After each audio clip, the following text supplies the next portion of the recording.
अस्सलामुअलैकुम सामिन इकराम। 13 जुमादल ऊला की तारीख़ शुरू हो चुकी है। 17 दिसंबर है। ख़बर का उन्वान है देश दुनिया की अहम ख़बरें। पहली ख़बर, रियासत हरियाणा के ज़िला सोनीपत के गांव मूरथल के मंदिर के पुजारी बाबा रवि उर्फ सीताराम को फास्ट ट्रैक अदालत ने नाबालिग को बहला फुसलाकर ले जाने के इल्ज़ाम में 7 साल की सज़ा सुनाई है और 50,000 रुपये का जुर्माना भी लगाया है। बाबा के ख़िलाफ़ ये मुकदमा 29 जनवरी 2020 को दर्ज हुआ था। ख़बर नंबर 2, बीजेपी के मेंबर पार्लियामेंट ब्रिज भूषण ने खेल के दौरान ही एक नौजवान पहलवान को थप्पड़ मार दिया है। ये मामला रांची इलाके के गांव खेल में हुआ है। ये एक ओछी हरकत है जिसकी वीडियो वायरल हो रही है। उधर ज़िला मुजफ्फरनगर के बालखंडे खाप के चीफ चौधरी संजय सिंह ने कैबिनेट के उस फैसले को गलत बताया है जिसमें लड़की की शादी की उम्र 18 साल से बढ़ाकर 21 साल कर दी गई है। बालखंडे खाप के चीफ चौधरी संजय सिंह का कहना है कि यह गलत है। लड़कियां कम उम्र में ही नौजवान हो जाती हैं। सरकार 18 साल से उम्र बढ़ाकर 21 साल कर रही है, ये गलत है।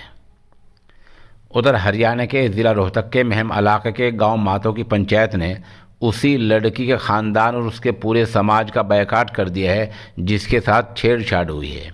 मतलब यह कि मुतासिरा लड़की के घर वालों, उसके ख़ानदान और उसकी पूरी बिरादरी का बायकाट कर दिया गया है।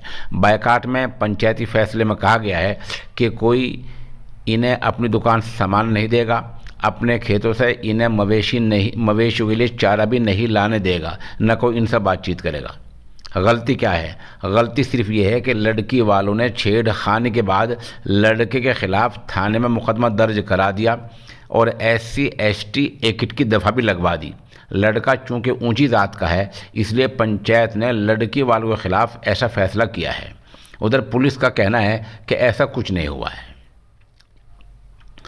आगे खबर है, लखीमपुर के CJM कोर्ट ने आशीष मिश्रा की ज़मानत की अर्ज़ी आज खारिज कर दी है। ये आशीष मिश्रा वही हैं जिनके वालिद मरकज़ में वज़ीर के ओहदे पर फाइज हैं, जिन पर आजकल बहस चल रही है। आपको पता ही है कि कुछ दिन पहले आशीष मिश्रा ने किसानों पर कार चढ़ा दी थी।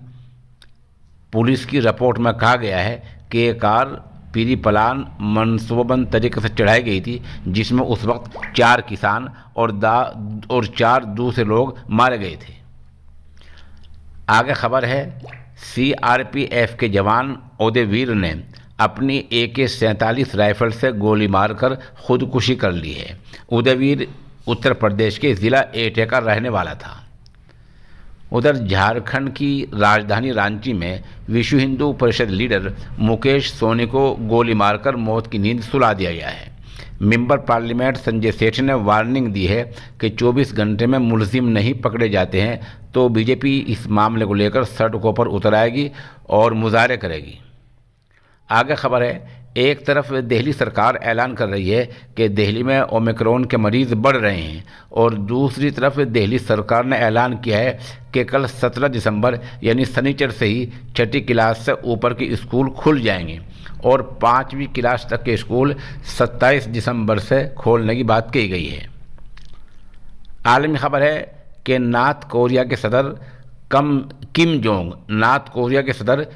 जोंग उन ने अपने मुल्क के बाशिंदों को हंसने और रोने पर और शराब पीने पर 10 दिनों तक के लिए पाबंदी लगा दी है।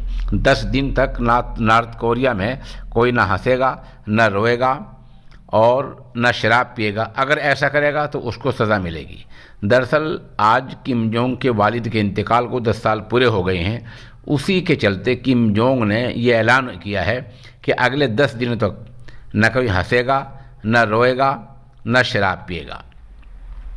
अगर किसी के घर में मौत भी हो जाए तो भी रोया नहीं जाएगा।